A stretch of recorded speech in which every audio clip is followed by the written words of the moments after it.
Señal directa. Estamos de regreso y vamos a platicar con Juan Pablo Macías. Él es investigador en temas hídricos y bueno, vamos a platicar de esto que está enfrentando el Sistema Intermunicipal de los Servicios de Agua Potable y Alcantarillado, además pues, de lo que se ha documentado con respecto a las ineficiencias en el servicio.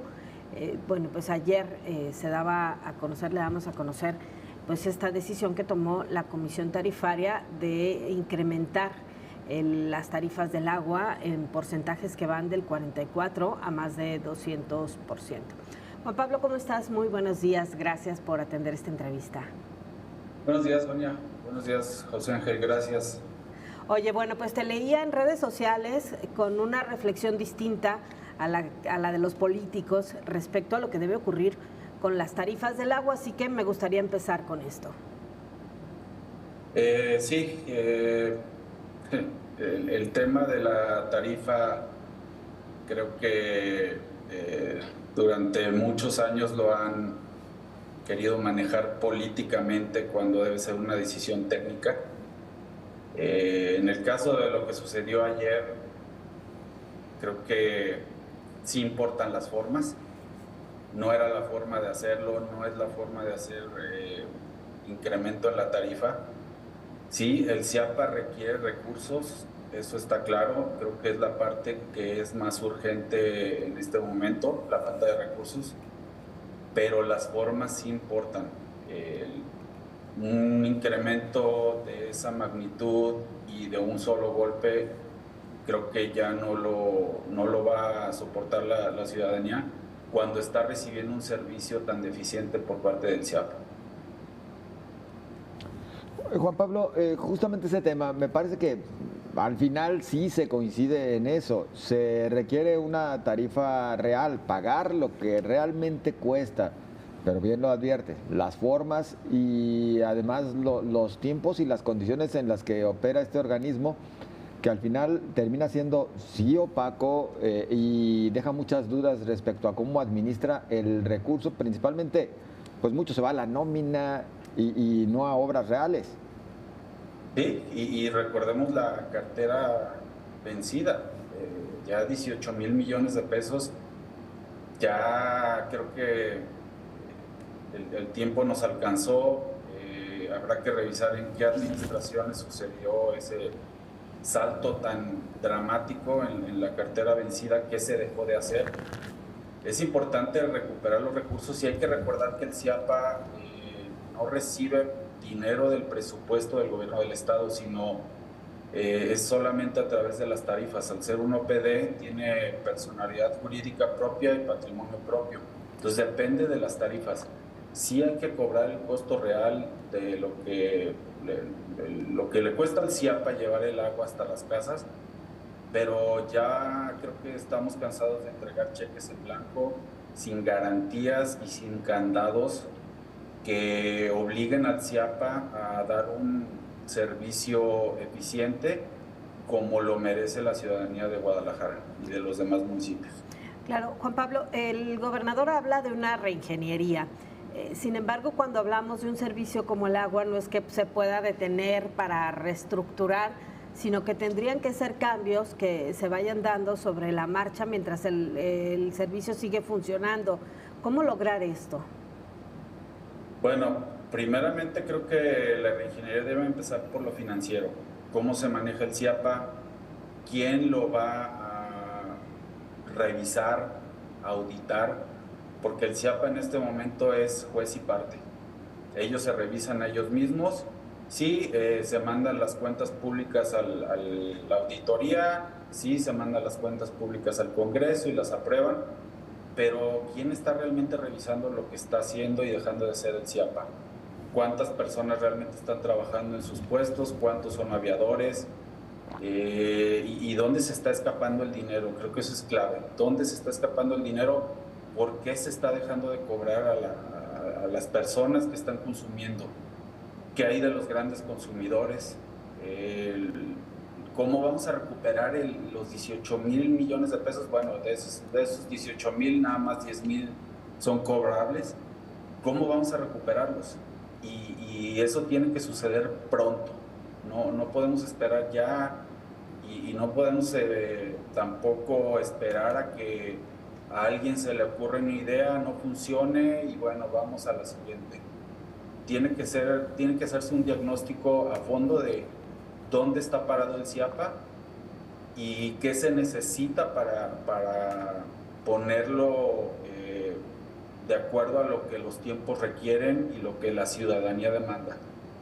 Y yo la única forma que veo ahorita pronto para que el CIAPA pueda acceder a recursos suficientes para que sea un organismo eficiente es a través de que el gobierno del estado y los municipios se pongan de acuerdo y le inyecten recursos a través de un fideicomiso o créditos a fondo perdido, porque jurídicamente creo que es la única manera que puede suceder. Claro, pero además, Juan Pablo, tendría que revisarse la forma en que se gasta, ¿no? Recientemente salieron los resultados de esta auditoría que hizo, por ejemplo, la Contraloría del Estado relacionada con la contratación de la empresa que hacía la cobranza y daba las factibilidades o hacía los estudios de factibilidades. Cuando el CIAPA tiene estas áreas, ha sido más eficiente a través de estas áreas que incluso a través de la empresa, y de todas maneras estamos hablando de contratos millonarios, fallas como la de la empresa que había ganado la licitación para este servicio y no se hizo bien el proceso y ahora hay que pagarle 20 millones de pesos, es decir, también hay muchos casos de corrupción y de cuestiones extrañas, y digo ya corrupción porque ya se confirmó que es una anomalía por parte de la Contraloría al auditarlo, y también esto tiene que revisarse, ¿no? Sí, y que se castigue a los responsables, porque el CIAPA no está como está porque así sucedió, no. Hubo varias administraciones en donde se dieron casos de corrupción. Si revisamos los últimos 15 años, seguramente vamos a ver muy contados los casos donde hubo castigos por actos de corrupción. ¿En qué se está gastando el dinero? ¿Dónde están las fugas de dinero? Realmente que se revise que cada peso que se está gastando tiene que ver con el servicio. Y seguramente nos vamos a encontrar con que hay mucha duplicidad de funciones dentro del mismo CIAPA. Dentro del CIAPA, la Comisión Estatal del Agua, de la Secretaría, bueno, no diría porque la Secretaría tiene poco personal, pero entre el CIAPA y la Comisión Estatal del Agua a lo mejor hay duplicidad de funciones. Tiene que revisarse a fondo qué es lo que está haciendo el CIAPA y sobre todo a dónde queremos llevar al CIAPA, porque creo que eso no lo tienen claro ni los políticos ni muchos ciudadanos. Sí se habla de que mejoremos el CIAPA, pero ¿a dónde lo queremos llevar? Y eso es importante. Particularmente con respecto a la definición de tarifas, ¿esta figura de la comisión tarifaria es la indicada o sería mejor regresar la decisión completamente al Congreso, aunque ahí también termina siendo una decisión más política que técnica? Yo revisaría más los integrantes, no por nombre, sino por puesto de los integrantes de la comisión tarifaria. Y sobre todo los perfiles que estén ahí, que tengan conocimiento de cuestiones básicas de hidráulica, no digo que sean expertos, sino que conozcan lo básico, pero también lo financiero y sobre todo en costos de lo que cuesta producir un metro cúbico de agua. Oye, Juan Pablo, pero más bien, digo, lo que vimos, lo que se puede ver en estas actas de la comisión tarifaria es, pues sí, se intentó quizá tener una representación social, que al final también esta es importante, pero también la forma en que funcionan, en donde simplemente la autoridad presenta los proyectos con una cantidad de gráficas y números, y ahí se vota en el momento. Tal vez lo que tendría que haber son mesas de trabajo más formales para revisar todos estos datos que son técnicos. Sí, e incluso socializarlo, ¿no? Para claro. Llevarlo a una votación democrática, ¿no? Pero socializarlo y difundir la propuesta antes de que se vote. Y bueno, también lo vemos en la Junta de Gobierno. Si revisamos las actas de sesión de la Junta de Gobierno de CIAPA, en los últimos 5 años realmente no hay comentarios de los demás integrantes de la Junta de Gobierno. Claro. Los representantes de los ayuntamientos parece que son meros espectadores y todo lo votan, no hay comentarios sobre la calidad del agua. Es increíble que en las juntas o en las sesiones de la Junta de Gobierno no haya comentarios de los ayuntamientos en cuestión de la calidad del agua, por lo menos en los últimos 5 años. Claro, que además con este cambio que se dio precisamente en donde el gobierno del estado toma el control del CIAPA, parece que hasta se volvió una situación cómoda para los municipios, ¿no? Dejarle al gobierno del estado ya que se haga cargo de un servicio que es municipal. Sí, pero recordemos que el CIAPA se creó en el 78, sí intermunicipal, pero el gobierno del estado siempre tuvo mayoría en la Junta de Gobierno, en ese entonces Consejo de Administración. El gobernador designaba al director general y al presidente de la Junta de Gobierno, y eso cambió en 2002 a petición de los ayuntamientos. Y en el 2013, a petición de los mismos ayuntamientos, regresó al gobierno del estado porque no se ponían de acuerdo. Y bueno, recordemos que hubo directores bastante vergonzosos para el CIAPA, como Rodolfo Campo, que eso fue una designación que parece que fue a cargo de Emilio González Márquez cuando era presidente municipal de Guadalajara. Entonces, y yo creo que mandar el CIAPA otra vez a que sea con mayoría municipal es solamente patear el problema de un lado a otro, y creo que los gobiernos municipales difícilmente se pondrían de acuerdo dadas las condiciones de los partidos que gobiernan cada municipio. Más allá de si municipal o estatal, tal vez ni siquiera ahí radica el problema, ¿no? Porque Puerto Vallarta, por ejemplo, logró la municipalización, quitársela al gobierno estatal, y también enfrentan en su CIAPAL enormes problemas y rezagos. Juan Pablo, ¿por dónde se tendría que empezar realmente para ya comenzar a tener orden en esta materia? Además de lo interno, de cómo se gasta el recurso en toda esta nómina y demás, ¿dónde empezar? ¿Fugas, saneamiento o qué con esta problemática del agua?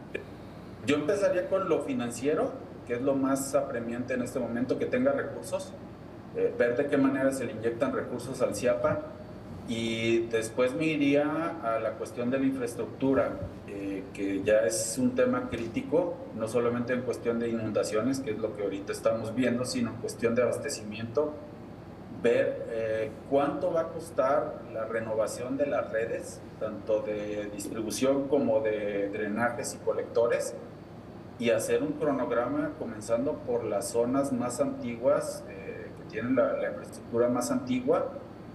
De esa manera, bueno, la renovación de las redes de distribución permitirían, a través de la sectorización y la instalación de distritos hidrométricos, controlar las pérdidas por robo y por fugas, bueno, las estimaciones dicen que anda alrededor de entre 30 y 40%, recuperar todo el agua que se está perdiendo ahí, evitar los socavones, porque el CIAPA está gastando mucho dinero que parece que no tiene en reparar socavones. Eso se puede prevenir. El CIAPA ahorita está en modo reactivo y no está en modo preventivo, no está yendo a buscar los socavones, está actuando con base en reportes de los ciudadanos. Claro, y la otra, claro, Juan Pablo, y la otra parte también que tiene que ver con que el CIAPA renunció a la renovación de su infraestructura, ¿no? Hace tiempo que se dejó de revisar las condiciones en que está la red hidráulica, y esto, bueno, obviamente con el tiempo se ha ido deteriorando. Y esto a pesar de que incluso se han contratado deudas. Está el caso de la administración que ya señalabas de Rodolfo Campo, o la pasada administración en donde se asumió la deuda de 800 millones de pesos con los recursos que quedaban del crédito de abasto para zona metropolitana. Sí, las revisiones se dejaron de hacer. El operativo Semana Santa, que era, por así decirlo, una tradición, se dejó de hacer en la pasada administración durante 3 años. O sea, fueron no consecutivos, pero 3 años no se dio el operativo Semana Santa, que sirve para dar mantenimiento preventivo y correctivo a la red de abastecimiento. Se revisa de enero a mayo la infraestructura pluvial e hidrosanitaria. Todo eso se dejó de hacer, entonces realmente no sabemos dónde estamos parados en cuestión de infraestructura. Y este año, increíblemente, la administración actual también pospuso el operativo Semana Santa. Creo que ya es crítico, ¿no? Claro. No sabemos cómo estamos en infraestructura, dónde va a aparecer el siguiente socavón, cuáles van a ser las siguientes colonias que se van a quedar sin agua y durante cuánto tiempo. Creo que si no le apuran con su plan de reestructuración, vamos a tener serios problemas pronto. Muy bien. Juan Pablo, te agradecemos muchísimo esta charla. Muchas gracias, Sonia. Muchas gracias, José Ángel. Muchas gracias. Muy amable. Gracias. Es Juan Pablo Macías, investigador en temas hídricos. Nosotros hacemos una pausa.